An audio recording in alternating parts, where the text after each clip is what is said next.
모세가 겪었던 일을 한번 돌이켜 봅시다. 이스라엘 백성의 그 불평, 그 모든 불평은 모세를 향해 있었다. 모세가 얼마나 힘들었으면은 하나님 앞에 정말 이 자신의 고통을 호소할 정도였는데, 하나님께서는 모세의 기도 그리고 이스라엘의 그 불평을 들으셨기에 그 문제를 해결해 주셨습니다. 그 문제를 해결해 주시는 방법은 그들이 원하는 대로 해줬습니다. 원하는 대로 해주시되 하나님께서 그들을 다스리지 않으신 거죠. 원하는 대로 책임을 나눠주기도 하고, 원하는 대로 고기를 나눠주기도 했습니다. 하지만 그 끝이 어떻게 됐습니까? 탐욕의 무덤이라는 기브로 닷다에서의 무절제한 삶 속에서의 완전한 죽음, 감당도 못할 일에 대한 그 책임을 맡은 자들의 참 좋지 않은 모습, 이것이 이제 그들의 끝이었죠. 아마 이것을 통해서 느꼈을 거예요. 모세가 지고 있는 짐이 어느 정도인지, 또 이스라엘 백성이 하나님 앞에 어떤 모습인지 좀 깨닫지 않았겠습니까? 물론 이제 깨달음이 얼마나 갔을까는 잘 모르겠지만, 우리가 때때로 하나님께서 우리를 치실 때 참 아프지만, 또 그 아픔을 통해서 우리가 얻게 되는 교훈과, 또 아픔을 통해서 하나님 앞에 우리가 조금 더 가까이 나아가는 그런 장점은 있다. 그렇게 좀 보면 좋을 것 같고요. 오늘은 그 다음 얘기고요. 모든 백성에게서 이제 공격받던 모세가 몇몇 사람에게 공격을 받습니다. 그런데 이 몇몇 사람에게 공격을 받는 게 모든 사람에게 받는 공격보다 더 힘들었어요. 왜냐하면 그 사람이 누굽니까? 바로 자신의 형제요, 자매요. 가장 가까운 사람들, 가장 자기에게 힘이 되어줘야 될 사람들에게 공격을 받고 또 상처를 입는, 이 모습이 오늘 나타납니다. 그런데 사실 오늘 이 말씀은 좀 논란이 되는 부분들이 몇 군데가 있습니다. 그래서 요거를 어떻게 제가 설명을 할까 하다가 좀 아름답게 포장을 해볼까 했는데 그건 아닌 것 같고, 그냥 있는 대로, 있는 그대로 좀 한번 얘기를 해보도록 하겠습니다. 첫 번째, 도대체 모세는 뭐 때문에 욕을 먹었을까? 미리암과 아론이라는 자기의 형제들이 왜 모세를 비방했을까? 바로 이 일 때문인데요. 우리 1절 말씀을 같이 한번 읽어보도록 하겠습니다. 시작! 모세가 구스 여자를 취하였더니 그 구스 여자를 취하였으므로 미리암과 아론이 모세를 비방하니라. 여자 문제죠. 도대체 이제 구스 여자가 누구냐?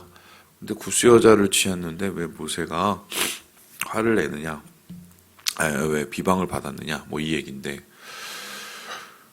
제가 여기에 대해서 이제 배웠을 때,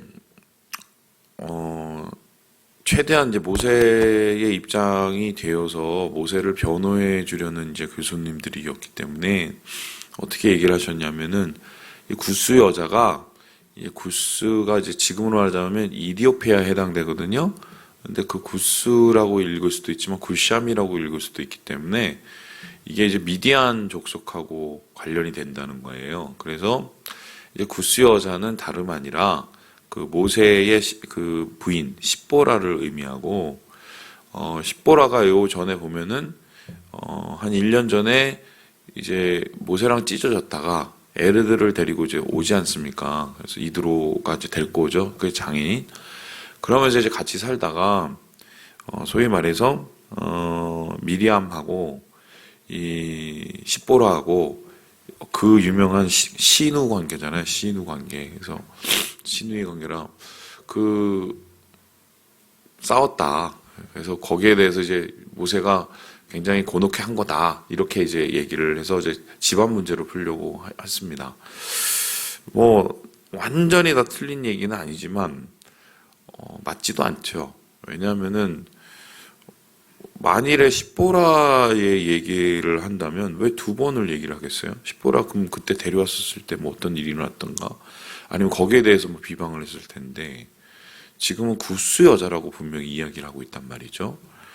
그러면은 이거를 그냥 그대로 쭉 받아들이면 구스 여자, 이디오피아인, 그러니까 좀 얼굴이 검은 여자였겠죠.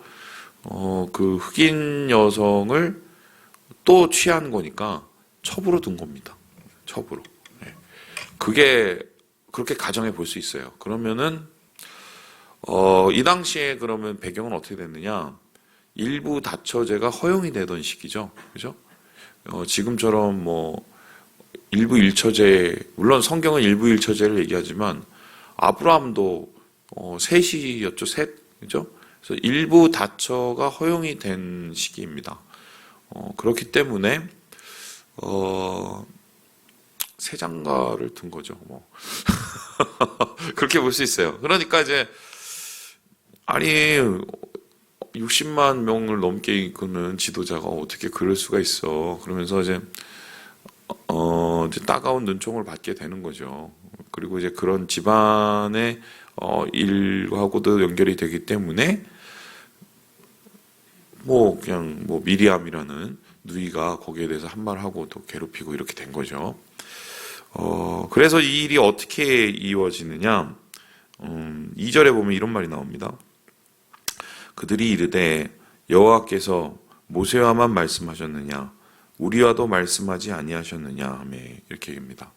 한마디로 뭐냐면 나누자. 뭘 나눕니까? 모세가 가지고 있는 리더십을 나누자. 우리도 뭐 여호와의 입도 되기도 하고 미리암도 무슨 선지자라고 하나님께서 보여주기도 했는데 뭐 알고 보니까 모세가 대단치도 않은 겁니다.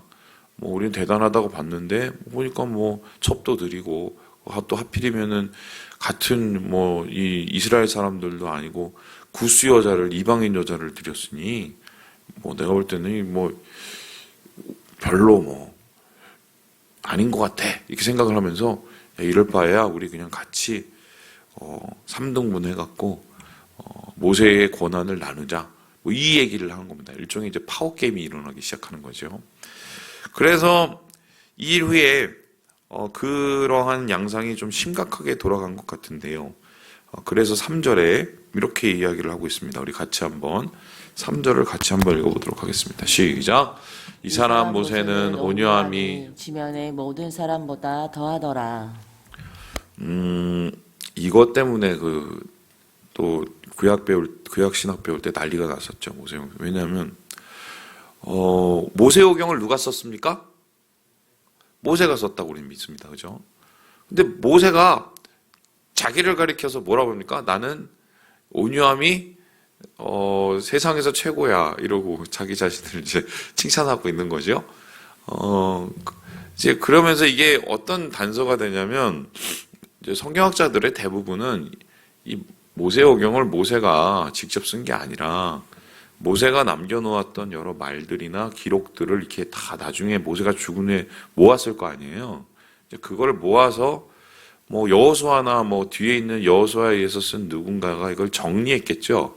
그래서 그 정리한 사람이 그걸 나레이터라고 그러는데 이런 얘기에 자기의 좀 이게 목소리를 좀 집어넣은 거 아니냐. 그래서 뭐 그렇게 이렇게 따져요. 그래서 이제 뭐 그거를 어떤 사람은 뭐 초기에 뭐 여호수아 시대, 사사의 시대의 작가라고 부르는 사람도 있고, 그리고 좀 현대 신학에 좀 물들어 있는 사람들은 한참 후에 바벨론 포로기 이후로 보는 사람도 있고, 그러면서 이제 소위 말해서 막 뭐 저작설이니 맨날 싸우고 있거든요.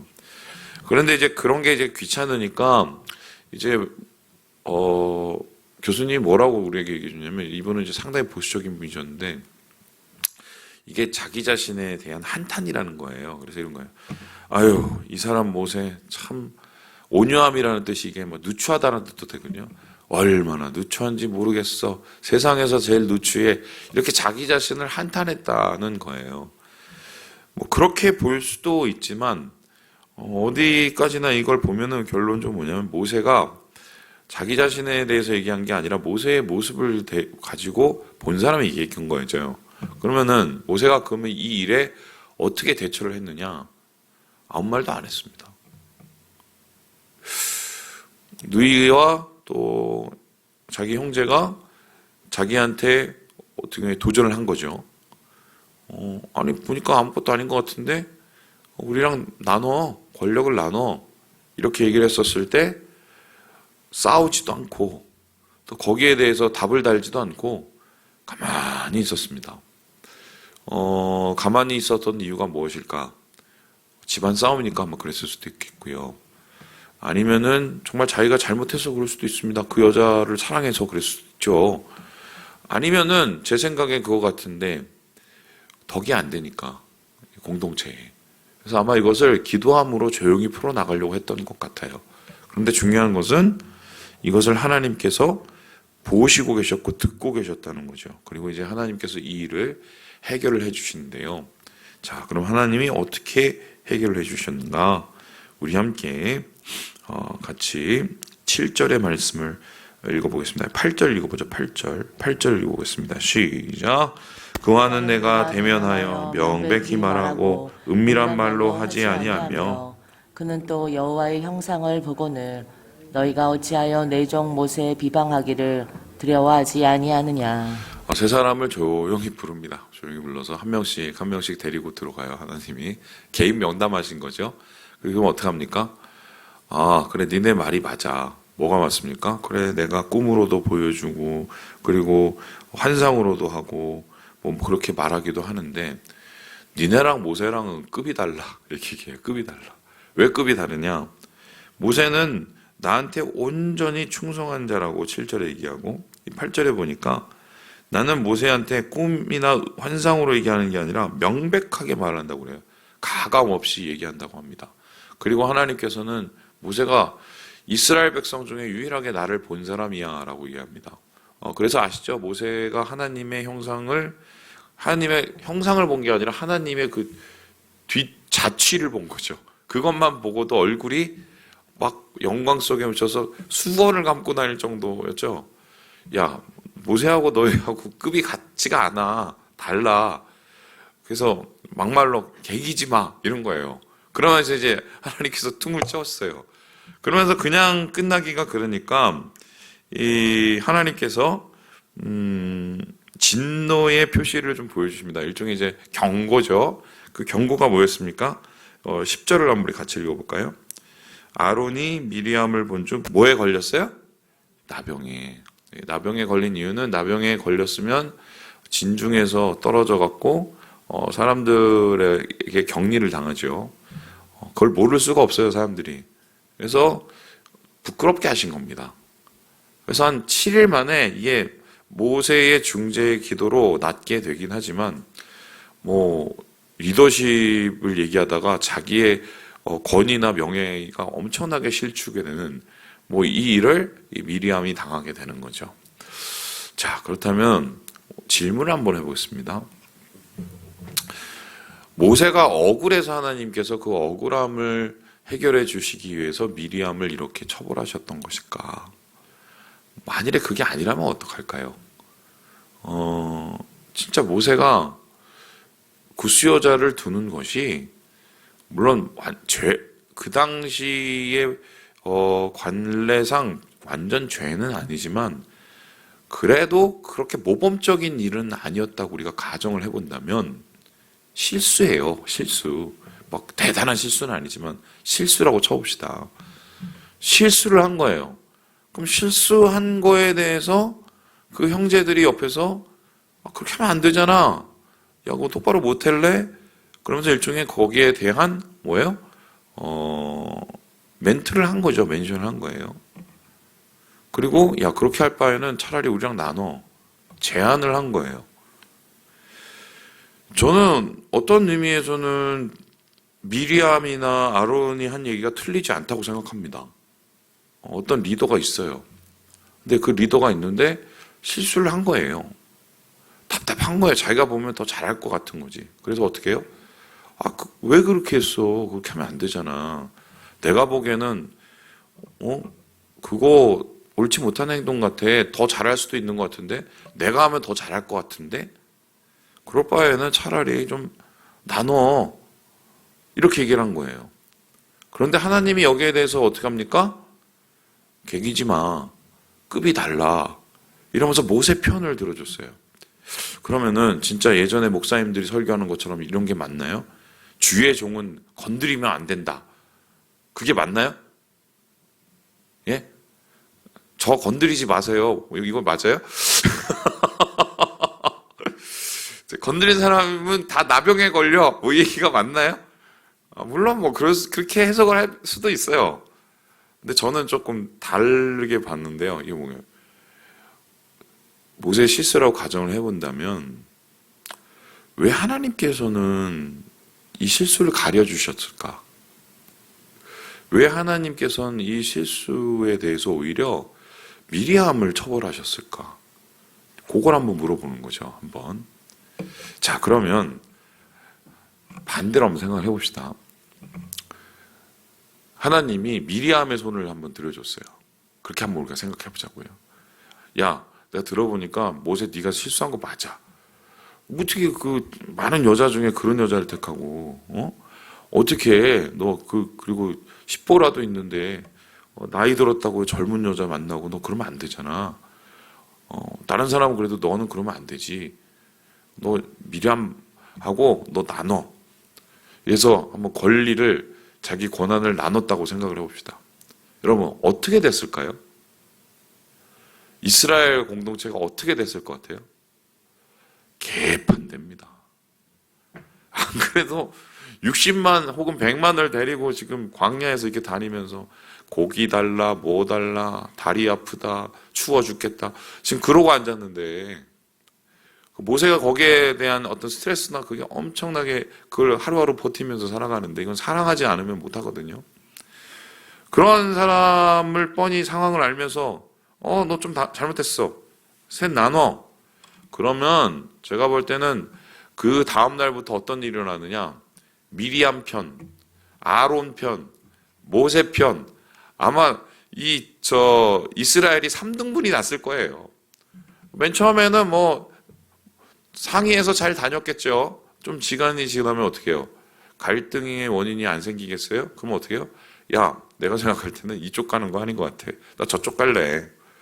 내가 볼 때는 아니야. 이쪽 갈래. 이쪽 저쪽 세 쪽으로 나눠져서 아마 광야에서 다 흩어져서 죽었을걸요. 어떻게 보면 하나님께서 이렇게 모세의 편을 실수를 가리면서도 모세의 편을 드는 이유는 공동체라는 것의 특징 때문입니다. 공동체는 질서가 없으면 무너집니다. 질서가 없으면. 왜냐하면 사람들은 그렇습니다. 모두가 다 하나님의 마음 같으면 얼마나 좋아요. 어제 모세가 기도했던 것처럼 하나님 모두가 하나님의 영이 임했으면 좋겠습니다. 저도 정말 그랬으면 좋겠어요. 그런데 그렇지를 못해요. 대부분은 그냥 사람을 먼저 봅니다. 목사를 먼저 보죠. 장로를 먼저 보죠. 권사를 먼저 봅니다. 그거 보고 나도 저래야지 뭐 이렇게 생각을 한단 말이에요. 그러니까 어쩔 수 없이 이 공동체 안에서는 그러한 공동체의 전체의 하모니를 위해서 질서가 필요해요. 질서. 질서는 모세가 잘해서 생기는 게 아니라 공동체를 유지하기 위한 수단이에요. 그래서 하나님께서는 이 질서를 유지하시기 위해서 모세의 실수를 좀 잠시 가려주신 거고요. 두 번째는 뭐냐면 지금 모세가 겪고 있는 상황인데요. 이게 지금 이스라엘에 정착을 해서 일어난 일이 아니라 한참 가고 싸워야 되는 상황 가운데 있는 위급 상황이란 말이에요. 위급할 때일수록 하나님께서는 그 힘을 한데 모으는 것이 더 옳다고 생각하셨기 때문에 이러한 갈등의 상황과 또한 이러한 여러 가지의 힘든 상황을 모세라는 한 사람을 통해서 이렇게 질서롭게 해결하기 원하시는 거죠. 그래서 저는 모세가 실수한 거 맞다고 저는 생각하고요. 제 생각은 그래요. 하지만 하나님께서 그걸 덮어주셨다. 그것은 모세를 위해서도 그런 거지만 사실은 공동체를 위해서 그러신 것이다. 저는 그렇게 생각을 해요. 자, 그런데 오늘 우리가 여기서 되게 중요한 거 하나를 보는데요. 바로 13절입니다. 이걸 읽고 마무리해 보도록 하죠. 13절입니다. 시작. 모세가 여호와께 부르짖어 이르되 하나님이여 원하건대 그를 고쳐 주옵소서. 이 일이 전체적으로 해결되는 방향이에요. 어떻게 해결이 됩니까? 모세가 하나님한테 간절히 기도합니다. 주님 고쳐주세요. 그랬더니 하나님이 그 기도를 들으시고 미리암을 고쳐주세요. 맨 처음에 막 공격할 때 묵묵부답으로 가만히 있다가 나중에 아론이 와서 고쳐달라고 부탁을 하니까 그 소리를 듣고 기도해서 고쳐줘요.